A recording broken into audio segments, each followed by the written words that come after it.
following is a conversation. It has the features of any conversation, such as imperfectly expressed thoughts, ill-considered opinions, and the notions of several sleep-deprived brains. Try not to get your stethoscope in a twist about it. Doctors are always telling patients they must exercise more. Would they have more success convincing them if they joined their patients? If they made a community out of it? We'll talk about that today. But first, Jeff, you take step 2 yet? Yeah. Step 2, step 1. We're taking all kinds of steps over here. Well, you may have gotten just under the wire, got some bad news. USMLE just raised the passing score of step 2 clinical knowledge from 214 to 218, which doesn't sound like a big deal, but I have questions. The thing is, the step 2 exam has a 98% pass rate. Mm-hmm. So moving it up 4 points is kind of a wash. But here's my problem. Doesn't that, I mean, this is a licensing exam. Like, it's supposed to represent the minimum knowledge, I think, the minimum knowledge that you need in order to practice medicine. Yes. Right? So if people are achieving that score, that minimum score, is it necessary to increase the passing score? Is it necessary? There are 2 reasons why. Okay. And I'll be honest with you, I'm just going to go ahead and throw some credence over to the sheriff himself, because I got both of these reasons from him. Reason number 1 is it's not just used to show minimum competence. It's used to differentiate for residency applications. Not that it should be used for that, not that it's designed to be used for that, but it is used for that. And the second reason why it matters is because if everybody is passing, then at some point we ask, why are we taking it at all? If everybody is just like, why am I spending hundreds of dollars on this exam that no medical student is failing? It feels like kind of a waste of time for everybody, and a waste of money for everybody. So there's got to be like, some people have to fail in order for us to feel like there's value in administering the exam at all. Otherwise, we could just say, if every medical student is passing it, why don't we just say that everybody that has a medical degree already has that minimum competency? What? Okay, but all that sounds like bullshit. Yeah. All that sounds like bullshit. So I've taken... Like, I mean, it's correct. What you're saying is correct. But... It's the USMLE's way of saying this is the value that I'm adding to the market. And I disagree that they're adding any value, but... Okay. Yeah, I've taken the National Registry, like EMT one, and that one is meant to just demonstrate basic competency, because it's... And then the like RN, the NCLEX works similar too, right? You hit the minimum passing score and it cuts you off. If you do that in the minimum of like 80 questions and it cuts off right then, cool. Like you met the minimum passing score, and then it'll keep giving you questions until you either mathematically can't pass, like you fail, or until you do hit the minimum number of points necessary to get your license so that's out an of it. interesting approach too. Yeah, that's fascinating. So it's like, if it cuts off at like 80, 90 questions, you either did ridiculously terrible, like you got everything wrong, or you got most of them right, and so they cut you off once you hit enough points, and then you're just done. Maybe I identify too closely with you people. Maybe I should step back and be more of a hard ass and just be like, sorry, the USMLE said, and so it must be a good idea. Because like they started having more failures, right, with step 1 when that went past fail. Yeah, but that's because people were taking it less seriously. Yeah, and some people got hosed. Yeah. As somebody who recently took step 1, I did take them out of order, but as somebody who recently took step 1, that exam should be taken less seriously. Gosh, I hate that exam so much. Not in the sense that it's like, it is difficult. I'm not trying to say that it is not a challenging exam. It is not a serious exam. Like, I would say 60% of the stuff that I learned for step 1 is not relevant to the clinical medicine that I spent a year learning on the wards, but whatever. It is what it is. That's the hoops that we jumped through.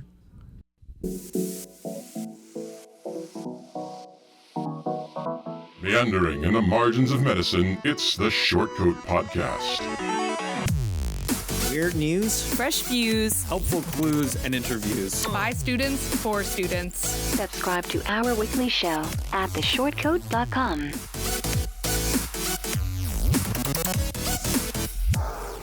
Welcome back to the Short Coat Podcast. It's the show that gives you an inside look at medical school from the students drinking from that fire hose. It's a production of the University of Iowa Carver College of Medicine. I'm Dave Etler. With me today in the SCP studio, say hello to MD PhD student Michael Arrington. Hello. Greetings, M3 Jeff Goddard. Hello, hello. Salutations, M1. Is that right? M1 Sydney Skuodas. Yes. And I sniff your face, M1 Zach Grissom. Hey. I hear that's in some parts of Greenland, that's a traditional Inuit greeting. So I sniff your very face. nice. Are we going to go to Greenland together? I don't know, Okay. but we could. That sounds great, actually. Yeah. Let's go to Greenland. And if you thought that was all short coats, I can only imagine your surprise, your humiliation, when I tell you that we're also joined by Dr. David Sabgir, founder of Walk with a Doc. Dr. Sabgir, we first heard about you from journalist Julia Hotz this past spring in an episode about social prescribing. And we knew we had to have you on the show at some point to talk about Walk with a Doc. Thanks for visiting with us today, Dr. Sabgir. My goodness, the pleasure is mine. I have to thank Julia. It's great to be with you. Shortcoats, if something in today's episode grabs your attention, or if there's a topic you want us to cover, head to theshortcoat.com/tell us and let us know your thoughts, your rants, your weird little brain sparks. All help to shape the show into something that's as much yours as ours, and that's exactly how we like it. So thanks for that. Okay, Dr. Sabgir, what is Walk with a Doc? What might people experience when they join you on a walk? Yeah. Thank you. So the anatomy of an actual Walk with a Doc event is, I can speak to the one I'm involved in most, and it's been 20 years now, is High Banks Metro Park in northern Columbus. I'll go there around 8:20. We kick off at 8:30, and we go every Saturday. Typically, there's a good amount of people there when I arrive. The social connection, back to Julia, is huge. So people are there just chatting, and then we'll talk about anything that people, want to discuss, whether or not to get a vaccine or not. I feel like a DJ that takes requests. We have lots of other specialties that come fill in. So we kick it off with 5-10 minutes. When people start to get ants in their pants, it's very obvious, and then we start to walk. And there are multiple options at this really pretty metro park, and it's a great opportunity. Our 4 pillars are, of course, physical activity, social connection, also nature and education. And it's been a blast, and it's been replicated, fortunately, all over the world. And we're having a very good time with it. Well, I noticed that we have a couple of chapters here in Iowa. Unfortunately, none here in Iowa City. You make it sound like you take turns there in Columbus. Like you're not the only doc that shows up on Saturdays, not the only one giving the education or going with the walk. How does that kind of rotation work with your docs there? Yeah, so great question. Here, I'll branch out. We've got about 600, and I think 18 was this morning, so 618 chapters, and some are med schools. We've got about 45 med schools doing the program, residencies, and often there it'll be split. Each med student or resident will take a Saturday or whatever day the walk is going on. For us, we have sign-up sheets, and we will encourage, say it's, the fall and we're getting around to flu vaccine time, we'll have maybe an ID doc come out and lead. Also, we've had dietitians, pharmacists are very popular. Just try and create that medical home. What we should say for the people who didn't listen to the last show where we talked about Walk Without a Doc, what is it? What are you doing? Yeah, absolutely. So our mission is to inspire communities through movement and conversation. it all got started out of frustration. It was the fall of '04, and I had been through residency, fellowship, and we're given an hour with each patient probably. So uh, I always say, so we kill fewer people when we're only given at that stage. But it was great to have a full hour, and I can only talk so long about stents and bypass and hypertension, and typically everything would get covered. And the root of all this, or at least a big part of it, is physical activity, and the sedentary lifestyle rate in where I am at in Columbus, Ohio, is pretty high. So I was seeing that these patients that I have that were active in their 80s and 90s were living these incredible lives. That was a common denominator in patients that were thriving in their later decades. And some others that were on the sedentary track were just not living that same quality of life. And I wanted the sedentary track to have all the joy and fulfillment that the other track had. So just I would lay down on the tracks to say, like, what's your favorite physical activity? Let's talk about it. How can this happen? And really felt like I was connecting with the patients. Again, this is during residency fellowship, but as the patients came back for their 6 and 12-month follow-up, I realized I was essentially totally ineffective. And at one day I kind of just snapped. And I would call the patient zero visit, where I said, hey, my family and I love to go to the park, had very little ones at that time.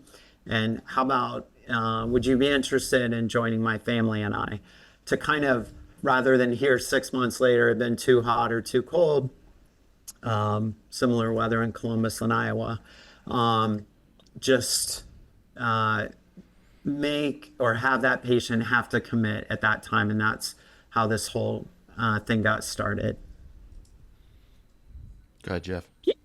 Yeah, I mean, that kind of feels like something that would work for me. Obviously, I'm a medical student, and you said that you've got several or 45 medical schools that have chapters.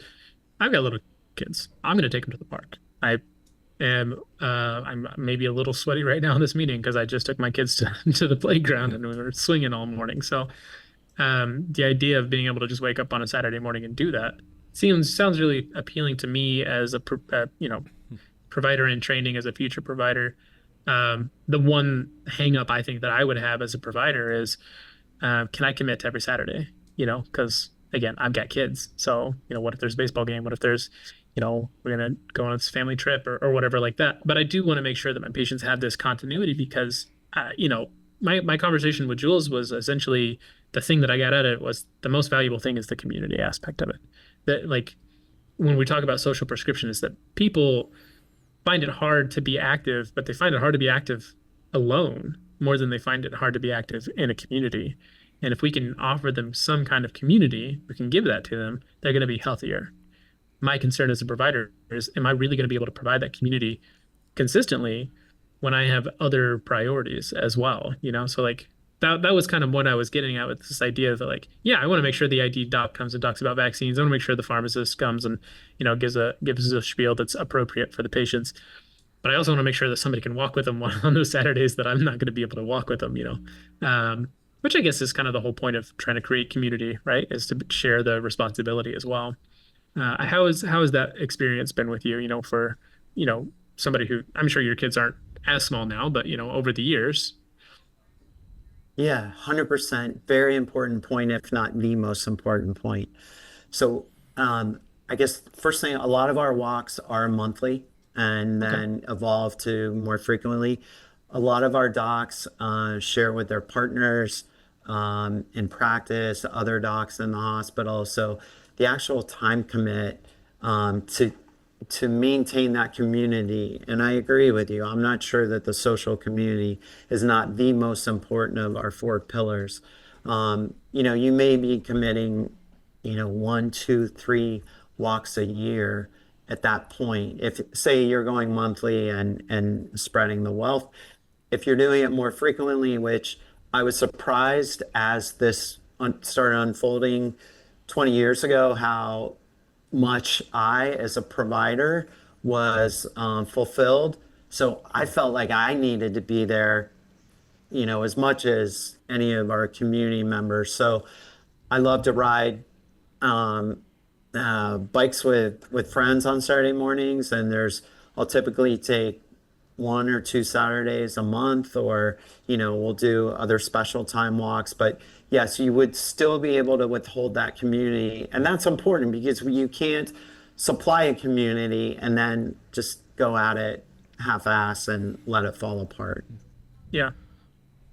To Go ahead. to kind of make a art imitating life comparison. I don't know if anyone else has had the time or inclination to watch Shrinking on Apple TV. So the premise there is this therapist basically has the same thing that you did just snapping and kind of wanting to make the change right there.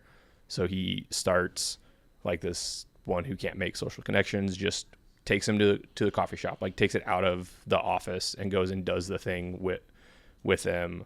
A guy that has had anger management issues, for better or worse, he takes him and goes with him to an MMA gym, which has arguable like benefit. So it's a comedy too, but I think that's interesting and probably was really nice for you to be able to just go and do the thing, because like you were saying, you could talk till you're blue in the face until your time's up, but then if nothing happens, like was it worth it to talk? That's a great reference, and fantastic show. I've only seen the first season, but loved it, and I think it's a very apt. I just didn't want to be playing the charade for my career. 35 years of having these conversations that felt like they were very fruitful, and realizing they absolutely were not. The thing that I think, from my reading and from my understanding about Walk with a Doc, is the social connection. It's the glue that sort of makes the program effective. And I'm wondering if that idea or that realization came later. Like you thought to yourself, I'm gonna go for a walk. I'm gonna invite my patients to do it with me.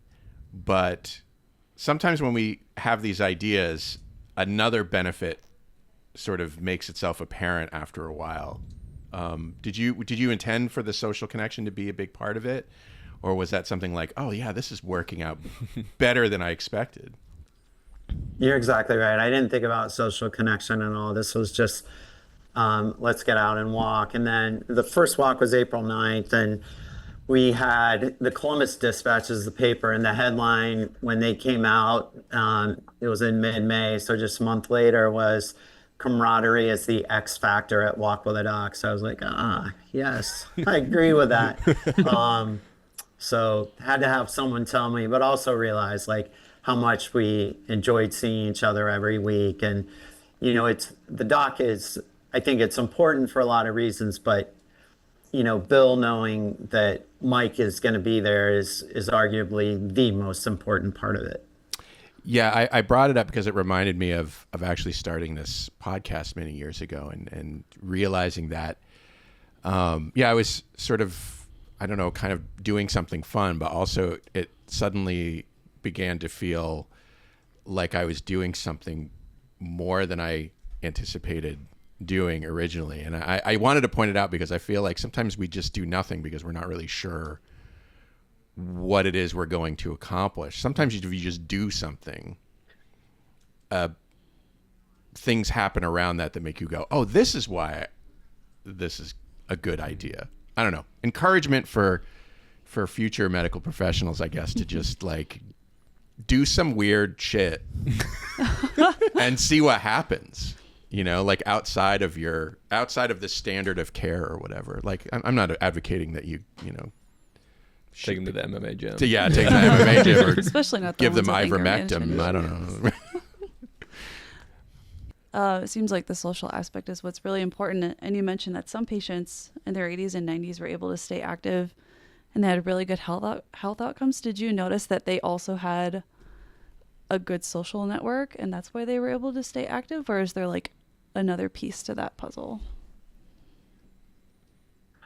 It's a really good question. As I look back, I would say that yes, these people were, and they still are, maybe all the benefits we get with going for regular walks, self-esteem, positivity, all the happy juices. I think that spreads out in these. In general, yes, this group is more socially connected. And the other thing, in addition to that, tracked in the 80s and 90s that were just so joyous is, after an MI and, you go to cardiac rehab, well, first of all, the rate of depression, my understanding is 30-40% after an MI for, a decent period of time. And these patients in cardiac rehab were really like in a positive mood when they came in. They just loved cardiac rehab. And that, I attributed that at the time to, well, they're maybe doing physical activity for the first time in a while, but also, of course, there's a huge social connection component there. So, yeah, it's probably hard to extract one from the other. And to build off of that, I was kind of reading the website a little bit yesterday, and I noticed that you kind of prefaced and like really highlight that it's open to all communities. And so I was curious, like, do you get people who, I understand that it's called walk with the doc, but there are people who might want to engage and are not necessarily capable of walking. So like for people who might be wheelchair bound, like, do you see those people like also show up and kind of engage with the community just because there's like social aspects that could really benefit them as well? Yes, first of all, we need to improve with that. We have walk and roll with a doc at Baylor and Dallas, and they've done a great job. But we need to be, consistently having pathways that are ADA accessible. And I also understand that's not enough. So we need to be constantly improving. In my experience, back to high banks, yes, I mean, one example is we had a world-class geneticist, Anne-Marie Summer, who was at Nationwide Children's Hospital. And for years after she was unable to walk, she would drive out every Saturday morning and sit in her wheelchair in the pavilion, all bundled up, just soaking in that social connection, which was critical to her and also, to the rest of the walk community. So we certainly have participants in wheelchairs and walkers, but the name itself is somewhat exclusive, and we need to improve on that. Well, I mean, you do talk about on the website, it does talk about a focus on accessibility for things like choosing paved routes for people with wheelchairs and walkers, and combined with, it's just a significant draw, I would expect, for participants. I mean, even people who can technically walk, it's a lot more fun when you're not, getting your ass kicked while you're doing it. I mean, that might feel more, I don't know, exercisey, but I don't know. For me, I think it would be annoying if walk with the doc was like climb a mountain, like a 15-minute mile pace, like a forced hike. Yeah. I wonder why is walking so powerful? I mean, I know it's because you hear all the time, like, walking is so beneficial. It's I think even a Surgeon General had said that, walking is the best kind of exercise that you can do. And it just seems like kind of the bare minimum of what you can do for exercise, but it seems like it has some guts there. I always wonder why that's true. Oh, it's absolutely incredible to me. The miracle drug thing of it is that it affects all these organ systems. So yes, as a cardiologist, it's going to hit, cardiovascular disease strong, cut our MI, CVA, stroke risk down significantly, reduce heart failure, but also reduces, significantly 13 different types of cancers. It's great for pulmonary disease and, of course, diabetes, just about everything. And that's, within the physical space. And then you get into mental health, equally as important. And you see a, 48% reduction in depression, 47% reduction in anxiety, schizophrenia. And then you've got all the emotional things of all the happy juices of serotonin, endorphins. And so, I believe it leads to increased compliance with medications and, increased social interaction when your self-esteem goes up. I mean, the list goes on and on our website. We actually have a list of 100 reasons with hyperlinks on the health benefits of walking. I had seen, years ago, a thing looking at like hours and minutes of activity a week, and one of them was about reframing like physical work for like hotel housekeepers as exercise, and they saw benefits just for thinking about their work duties as getting their hours and minutes of a workout in just by being on their feet and doing their job. And then another one at like Japanese office commuters, because they would have a significant portion of walking down a city block, and so they're doing that every single day, as being like contributory to their lower cardiovascular risks and stuff. So the idea there is that framing your everyday activities as exercise. Yeah, like any movement of your body as stuff, not just that 45 minutes that you make it to the Y or the gym or whatever to walk on a treadmill, but all the other walking that you do everywhere else. Yeah, because I used to hear that didn't count. Yeah, I was going to say I didn't actually get sweaty, so it's not like real exercise, quote unquote. Like I'm not going to see any benefits if I'm not actually like doing real exertion, but that doesn't seem to be the case at all. Like you don't. Yeah, we categorize it out, we stratify into like low intensity, medium intensity, high intensity exercise, right? And the moderate intensity, there's huge advantages to that. The vigorous exercise, there's huge advantage to that, but it's not to say that there isn't any advantage, and there's actually quite a bit of advantage from doing anything. And I think that people discount that. There's that fun study from a couple of years ago that it was on a TED Talk. I couldn't tell you the study itself, but they were like, just by letting the housekeepers know that what they were doing was exercise, improved their health, because they were seeing it as something that was beneficial for them. And so I don't know if it's because they were maybe shaking the sheets a little bit more vigorously, or they were scrubbing a little bit harder, or what it was, but even that level of what you don't see as like, I'm not getting sweaty, so is it real exercise? But like it had significant health benefits, It ends up being that like anything is better than just sitting on the couch and watching Shrinking again.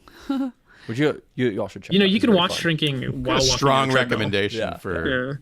Got a strong recommendation. Honestly, all of that Apple TV shows really solid. Like Murderbot. Hey Apple, give us a call. I'm not an Apple TV guy like in and of itself, like inherently, but I am a Bill Lawrence guy inherently. Like Bill Lawrence is my guy. He's the guy that made Shrinking. He made Ted Lasso. He made Scrubs. You just can't miss. All of his shows are fire. We're going to talk more about Murderbot again. If we were to try to start a chapter here for Walk with the Doc, it would have to be something like a student organization, and then just try to tap in docs to come and say, teach something that we don't know. I guess that would be like the appropriate way to do it, right? Yeah, I want to take a second to imagine what this might look like, because because you have such a good imagination. Yeah. This sort of thing happens all the time when medical students come in and they see a hole to fill in some way, and they're in a unique position sometimes to fill that hole. And it's pretty amazing how often that happens. I feel like it could be done easily. Yeah. I mean, I've seen for listeners, the Carver College of Medicine has these different learning communities, which they're your Hogwarts house, okay? And we have these wellness chairs that they put on some like student led events and stuff just for other students. And we've done like wellness walks where we've walked like all the way over to like Hampshire parking lot and stuff, like getting like a mile over kind of that lunch hour break really. So it's the same kind of idea. We'll get out and everyone kind of breaks up into little groups and talk like as we go and everything. And it's nice to get out of the building for a little bit. Yeah. Better than my like depression induced like stairs that I was doing. Oh no.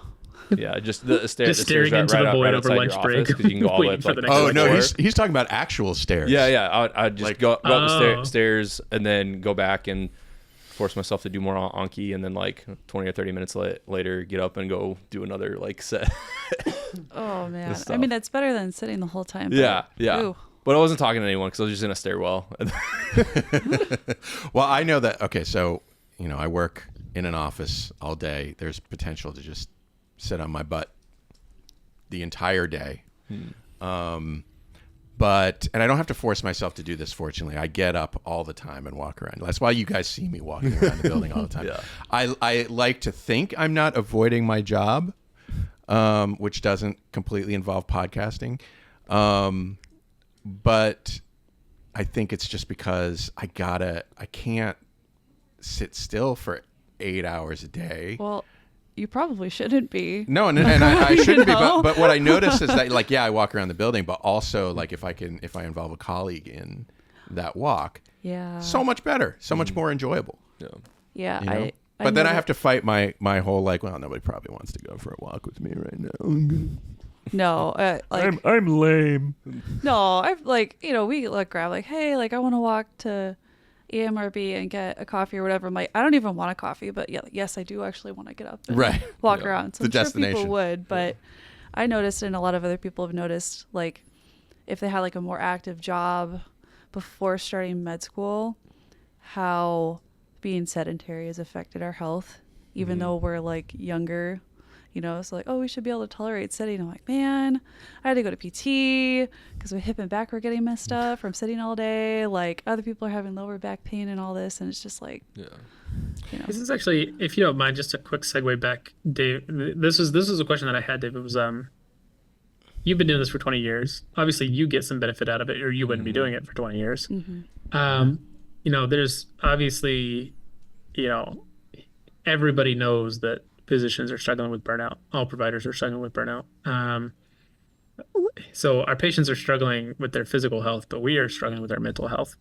How have you seen this program, either with your local chapter or any other organization that you've talked to, any other chapters that you've talked to, benefit the providers?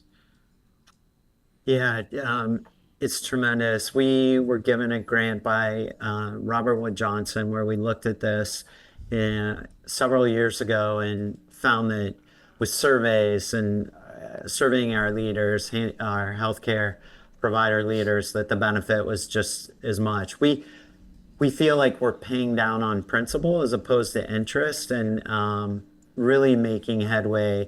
I love what Dave said earlier about just trying something and getting out there, just being outside the box. It feels empowering. It feels like sticking it to the man. I don't know why, but it just feels like the right thing to do. And I mean, there have been many Saturdays, there's been a lot of Saturdays in the last 20 years, but there have definitely been a few where didn't want to drive the 15 miles in the rain to get there. And I have to say, I cannot remember leaving a Walk with a Doc event and not feeling incredible. If it's a smaller turnout than expected, there's always one or two great stories that make you feel like this absolutely needs to happen. That's why we started Walk with a Future Doc. the medical students are often the best speakers and the most passionate and the most ideal, and that's where it needs to start. That's where it needs to happen. And Dr. Anne Marie Summer, who I alluded to earlier, she left a decent amount of money. So Walk with a Future Doc chapter start for free. There's no charge. And I think it's really important for us when we're med students to roll up our sleeves and it's the whole reason we went into medicine. So I would encourage anyone who's interested just to give it a shot. There's really nothing to lose. I mean, it's free. So if it doesn't work, it flops, which I'd be surprised if that's the case. But then, you gave it your best shot. But we've just seen so many programs fly, and the empowerment to us as med students, residents, providers, attendings, it's really hard to put a finger on, but it's a wonderful, just awesome feeling. I have a couple. Oh, sorry. Go ahead. Oh, go ahead. No, ask your questions. I was going to ask, one, how you deal with inclement weather, and two, how do you, if we were to start a chapter, how to spread the word about it? Social media? Do we ask physicians to tell their patients about it? Things like that. Yeah, great question. So inclement weather is tough, but we have a newsletter base, and I would encourage to collect emails.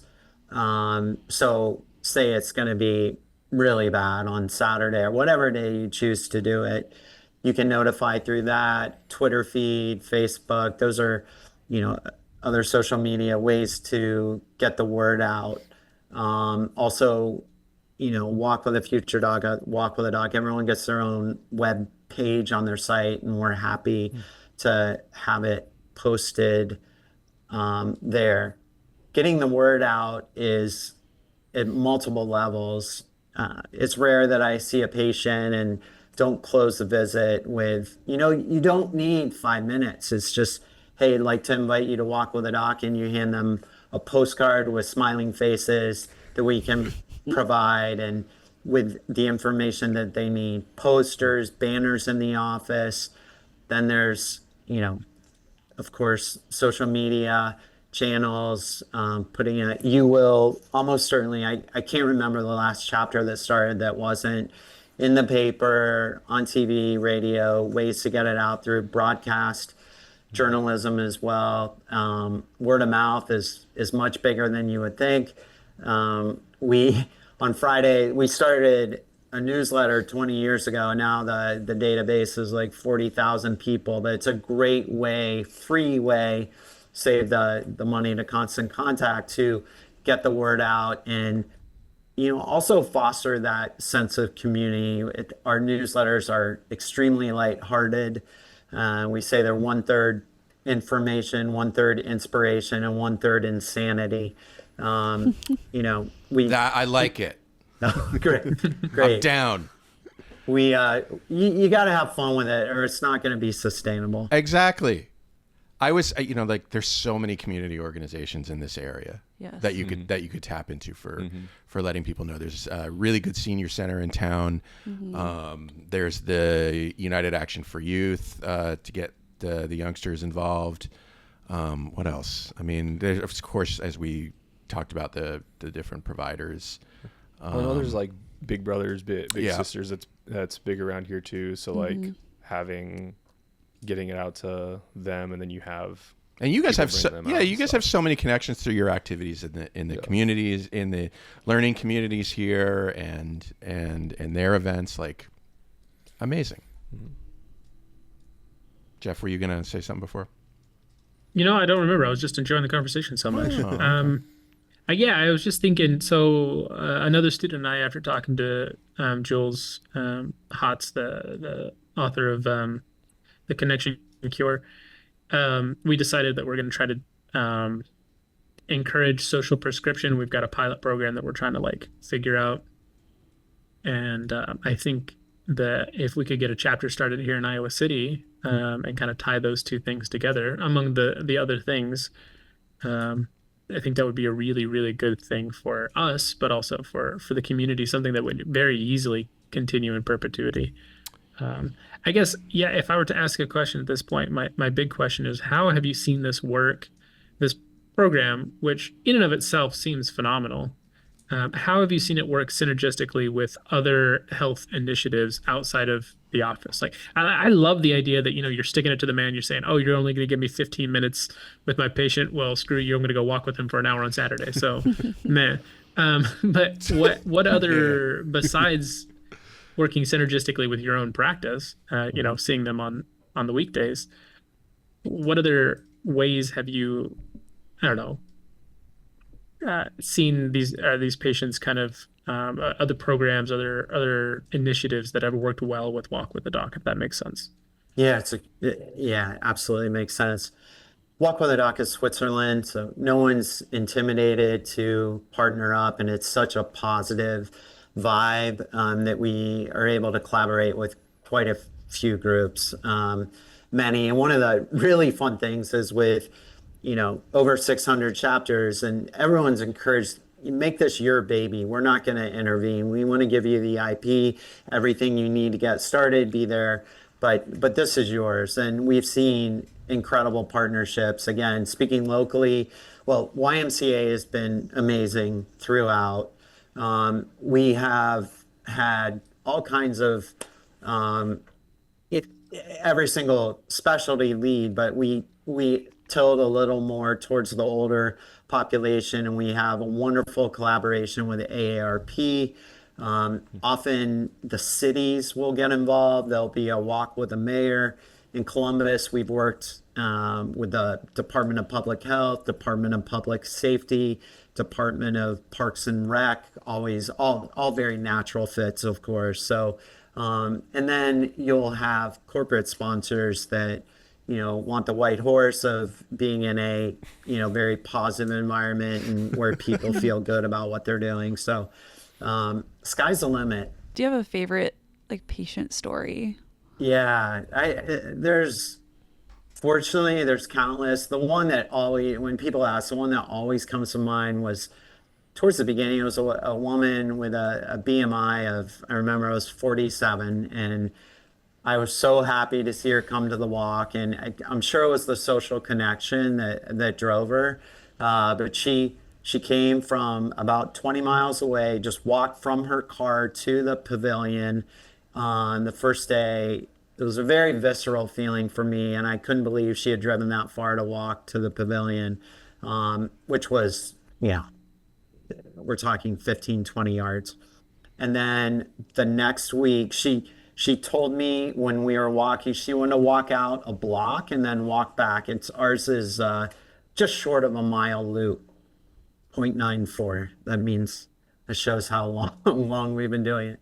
So we walked out a tenth of a mile, and we stopped a lot along the way, but she was good, and no ambulatory aids, and she was in her early 60s, and I was just, talk about feeling good about what you're doing. It was amazing, and we weren't holding hands, but it was just so awesome. She came back the third week, and I was really glad to see her. She wanted to go further. We walked out probably 0.25, and she said, that's it, let's go back. And then sure enough, and she told me that week, she's like, my goal is by the end of the summer to make the whole lap loop, again, 0.94. And the third Saturday, we walked out, and all of a sudden, I knew it was coming, but we were halfway around the loop, and I told her at that point, good news, bad news, but we're gonna make it all the way around, and if we need someone to come get us, that's cool, but otherwise, you just moved up your plans from the end of the summer to right now, and to see her joy when she made it all the way around, and people were worried because they kind of knew her story, and so it was a very celebratory thing, and it was just a normal Saturday, but felt like the Oscars. It was amazing. I think what's interesting about exercise to me is how adaptable people are. I mean, from my experience, like I could be like, oh God, this is an insurmountable goal. And then you start doing it and you realize like, oh, I can do a little more than I did last week. Like even with just 1 week. And then the week after you do, I can do a little bit more than even the week before. And it quickly adds up. I don't think people realize when they talk about exercise that can happen, at least for many of us. Mm-hmm. That's right. Yeah, I think a lot of people might start trying to look at things, and they're just seeing people that are much farther along in whatever personal fitness journey, and so they have those much smaller week over week gains, or needing to like go through a deload period and stuff like that. That's all stuff that doesn't apply to most people, and doesn't apply to anyone who isn't already active in some sort of training. Like if you don't have a program, if you don't know what RM stands for in a weight room, like you don't need to worry about trying to figure it out the best. You can just go and do something for a little bit. I'm gonna be honest. I exercise all the time, and I have no idea what REM stands like for. rep max for like a 5 rep max or whatever. All right, yeah. Okay. Yeah. Again. I thought it was I thought it was raging muscles. Yeah. And like you can know and learn a lot of things way back when you were doing football in high school, and then just not do any for the next however many years. 10 years for me. Yeah. Don't think about it too hard. Anyway, yeah. But yeah, I've started trying to take this summer to go back and use the gym and everything. Fun fact, the rec center here doesn't prorate if you don't start the summer pass right away. So I got charged the full summer. So that was cool. Good to know. Yeah. So if you're looking for community, since we're having this conversation, Murph Mondays. Every Monday we do a Murph. So that's a lot of fun. You get to do it with other people. You do a what? A Murph. It's named after the Sergeant Murphy. It's you run a mile, and then you do 100 pull-ups, then you do 200 push-ups, then you do 300 squats, and then you run another mile. Okay, so walk with a doc. But the way that we do it here, great. because we want it to be like inviting for people, is we just do a time set. So it's like, as many pull-ups as you can do in this 10-minute time or 15-minute time or whatever. And if you're not getting into all 100, whatever, you're still with the people, you're still doing some, you're still pushing yourself. And then the same with the push-ups and the same with the squats. And then the run is not timed. It's just, get it done at your pace, and we'll all wait for you at the end and congratulate you. So it's kind of like we took what was initially, can you do this really, really hard thing, to let's just make it a social thing. Let's all do it together, as hard as we can personally do it, but we're still doing it together, right? And so I'm going to be honest with you. I've got kids, so I miss a bunch, and I can't do all of the exercises super well. But, if I can do 40 pull-ups this week or 80 pull-ups this week or whatever, it doesn't matter. Nobody else is counting how many I'm doing. I'm just hanging out with the people, and then we run back to the med school. Just 40, casually. Just 40. I'd still be there. I'd still be there doing one. I highly encourage all of the women students that come. A lot of them will use the bands, not all of them, but a lot of them will use the band. So it's it's casual, still doable. It's casual. So it's no walk with the doc for building community, but it's kind of fun. Just a fun little challenge you can do for yourself on Mondays. So kind of in that same vein, if you have a lot of people at vastly different paces of fitness levels for a walk with a doc, but you are one provider or one med student, how do you try to have those social interactions with everybody? Yeah. On the walk. I was going to say, it's not all you. I mean. Well, they're like with each other, of course. Yeah. Sorry, go ahead. Yeah. No, it's important. The social interaction is going to come at the beginning mostly. And then again, sustainability. If people are feeling they're having to walk too fast or too slow, they're not going to come back. We want them to come back. So everyone breaks off in smaller groups and walks in a pace they're comfortable with. What we do is, we have a loop, again, is part of the walk. That's where most people go. They can also go up into the woods, but on the loop, I'll usually walk counterclockwise to, give high fives if people have questions. And then there's a very casual close. We start at 8:30, casual close at 9:30, and they know that, the doc will be back there around that time if they have questions. I will just say you should, I don't know if you're necessarily the one getting the applications, but I would imagine that you should look forward to getting an application from the University of Iowa for a Walk with a Future Doc chapter in the next little bit. I hope so. That sounds super cool. Yeah. I do it. We'd love it. I do it. Well, that's our show. Dr. David Sabgir, thanks for coming to talk with us today about Walk with a Doc. It's been the best part of my day to hang out with you guys. Thank you. Aww. And Jeff, thanks for setting up today's discussion. Appreciate that. Pleasure. Michael, Sydney, Zach, thanks for hanging out today. For sure. And what kind of worm would I be if I didn't thank you, Shortcoats, for making us a part of your week? If you're new here and you like what you heard today, follow the show wherever fine podcasts are available. The show is made possible by a generous donation by Carver College of Medicine student government and ongoing support from the Writing and Humanities program. Our music is by Dr. Vox and Catmosphere. I'm Dave Etler saying, don't let the bastards get you down. Talk to you in 1 week. Good chat.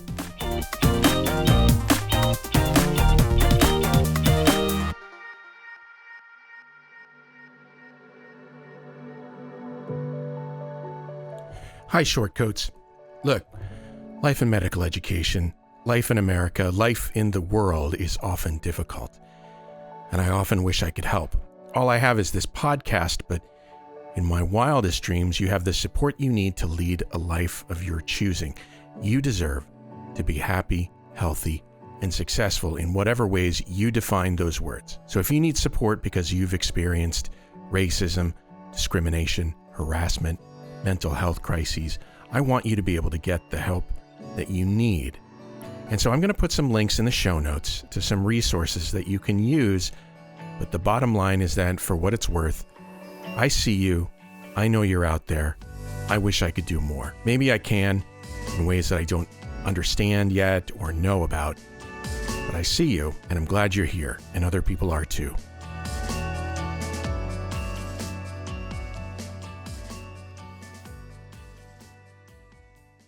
This Shortcode podcast is a proud member of the MedEd Media Network. Inspiration, information, and guidance on your journey to medical school and beyond at mededmedia.com.